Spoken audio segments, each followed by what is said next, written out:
Hi everyone, and welcome to a special edition of Spiritist Things here on Discover Spiritism Network. I'm Steve. I'm here with my friend Juan Negrilo. Hello.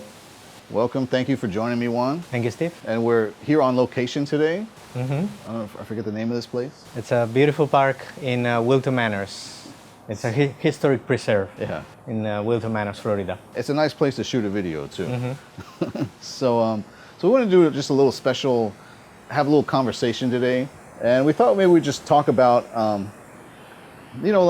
what was it that sort of led to you to get into Spiritism? So before you ever maybe picked up Allan Kardec or anything like that, where did the journey kind of begin for you? You know, what sort of experiences did you have in your life that led to that point? Let's say that the day you picked up Allan Kardec, if that was 0 AD, what was BC? Before 1 BC. Prehistoric times. Yeah. Wow. When you were asking the question, I thought, okay, when was the first time I heard the word Spiritism? And actually, I'm not very sure that it has to do with the journey. So it'd be like even before prehistoric times. But the first time I heard the word Spiritism, I was probably like 9 years old, 8 years old. But the interesting thing is the context in which I heard that word, which was a kids game. So we would play around doing quote unquote Spiritism. And Spiritist things. Yeah, in a way. It goes well with the that story goes well with the title of the name of the show now. But yeah, we were playing around. So what could we be doing at that age with no adult supervision, with as far as I know, no adult instructions? It was just kids game. And of course, one of the things we were doing, it was something similar to the Ouija. Ouija board. Yeah. In Spain, we would say Ouija, but yeah, Ouija board. And I don't have a lot of memories of that, so I guess it didn't work for us.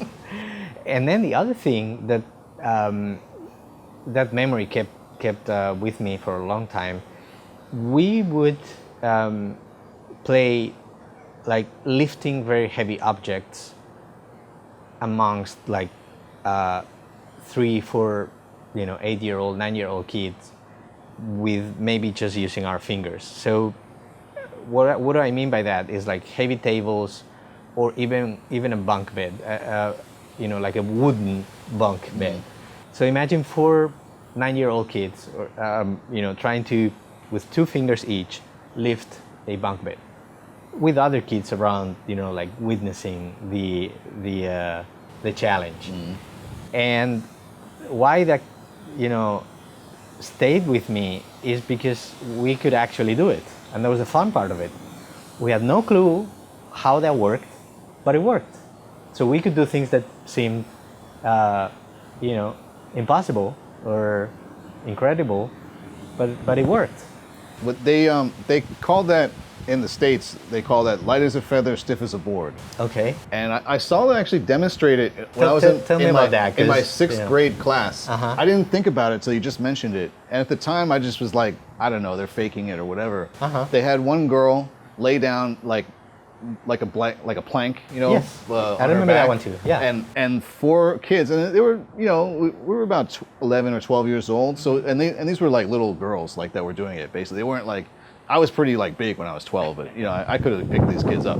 But these girls were like just used like one palm like that, and I think 4 of them, and they just picked her up like that, nothing. Picked her up like to their shoulder level, and then put her back down, and it was like, I don't know, like there wasn't really any kind of spiritual sort of context, a little bit, but I don't know, it was like they were like, you got to check this out, and our teacher actually like sanctioned it. It was like.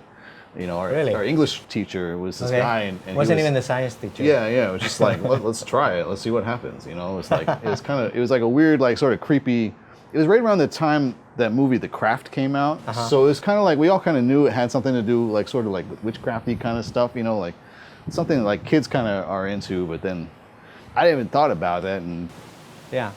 So only decades. decades. Decades later, I'm learning about magnetism and turning tables and all of that stuff, and I'm like, wait a minute, I came in contact with this when I was 9. What is this? So I guess in answer to your question, I went like way back, Jurassic times. Jurassic one, but but that's my first memory, and it's to me it's funny. I think it's not for nothing that that was there at a time where I could not understand what I was doing, but that I clearly remember that it was something real for me, simply real. Didn't think much of it, but it was there. And then years later, it kind of like makes sense. It makes sense that I was in contact with that, and that I saw it in action. Because I know that many people come to Spiritist Center because they feel weird things, or if you don't want to call it weird, like Unexplainable unexplainable phenomena, voices. Whether it's voices or images, The hair, like goosebumps on the back of the neck, like feel like somebody's watching me, something like that. or even they have physical manifestations of pain, or feeling bad, or feeling very low in energy inexplicably, all those things that may bring someone to Spiritist Center trying to find answers, and it was not my case. In my case, I was trying to walk a path of search and discovery, and I guess I've heard this in Spiritist centers a lot. People like me who come from a Catholic background and upbringing. So I was brought up Catholic, and I was active in my church. I participated a lot, and I even became a catechist at some point, and I enjoyed teaching kids and everything. But there were always a number of questions that just the answers provided were not good. And it's not that they were not good, it's that I wasn't feeling good. They weren't aligned with your reason, right? Like your own reasoning wouldn't allow you to accept the answers. Or with my gut. I don't, to be honest, I don't know what it was, but part of my reason, I even rebelled against some things, like finding in the official catechism of the church, of the Catholic Church, that up to a few years ago, the death penalty in some cases was accepted. It was not banned completely. And I was like, that this doesn't make sense. This is not the Jesus that we read on the Bible. It didn't make sense to me. But it's just one example, of the few things that, and I guess partly it was a very long path, because I took that, and I don't know if people relate to this, but I took that as an excuse not to work on my development, not to work on my spirituality, not to work on myself, and just to say, okay, this is what I have, this is what it's being given to me, doesn't make sense, then I don't want to know. I'll do other things. I'll work, and I'll make money, and I'll have friends, and I'll go camping, whatever whatever it was at the time. Travel, not time travel, but just travel. It's funny that you mentioned that. I'm studying the conclusion of the Spirits book right now, because I'm working on trying to do a palestra on it. I don't know if it's going to work out, but I have 4 days to get it ready. And last night I was reading it before I went to sleep, and I found this interesting because we always talk about how Spiritism is not a religion, and it's open. Like you can be a Catholic and be a Spiritist, you can be a Buddhist and be a Spiritist, you can be an atheist and be a Spirit. Maybe I don't know.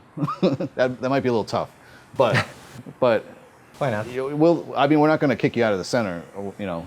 And but he did say something about. He said Catholic people from the Catholic faith find it easier because all of the things in Spiritism are in Catholicism.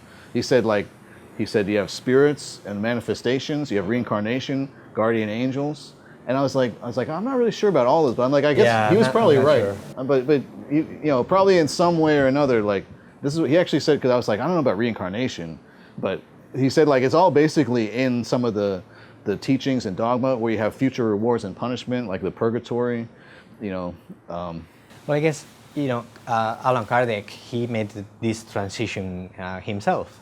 So, you know, in that sense, I guess it is normal that making that transition it's kind of natural, because that's how, in a way, that's how Spiritism came to be. And I guess it came also because many people ask themselves the same questions. You know, like for me, one of the most important was how it was about salvation. So, you know, what is this thing with salvation? So I have to know about Catholic faith. I have to be baptized. I have to do a series of rituals. You can call them rituals. And then unless I do all of that and I go through all of that, or not just me, but anyone else is not going to access salvation. So, you know, that didn't make sense to me. I always wondered, like somebody who's born in Africa, you know, in some tribe or something like that, you know, that has no connection to the outside world. So what? They're not going to go to heaven because they don't get baptized, you know, because they never hear about Jesus. You know, that always just didn't make sense to me, you know, these ideas. And it doesn't go well to me with the idea of fraternity. And okay, I'm not saying I practice, you know, fraternity to the full extent of the word, but I want to think that you know, that's the direction I'm going towards. And then if my faith or my religion or you know, the rules that I guide my life by don't allow me to, you know, even in theory get to that point, then, you know, something is wrong. Yeah, and like Allan Kardec says, like, if you believe in a loving, caring God, how can you also believe in this punishing, you know, vengeful God, this jealous God? You know, it's like the two just don't go together, you know. I talk to people a lot. I talk to my parents a lot. Like, you know, it's not like I don't believe I can change them really, but sometimes it's like I just feel compelled to say things. I don't really have a filter. You know, how does that work? You know, but I think sometimes it's like if you ask the right questions, it's not really about like saying you need to do this or this. You just kind of have to ask questions, and it's like, do you really believe like a loving, caring God would really like condemn somebody? It's interesting because the Spiritism, as I know it, like, you know, it started in France or started in the United States even, and it worked its way to France, but the movement really catalyzed in Brazil, you know, especially with the writings of Chico Xavier. And now a lot of the Brazilians are coming to the United States and they're bringing Spiritism back to the United States. So the Spiritism that I know is really like from Brazil. The Brazilian. And in Brazil, it's such a Catholic country that the Catholics have really like influenced.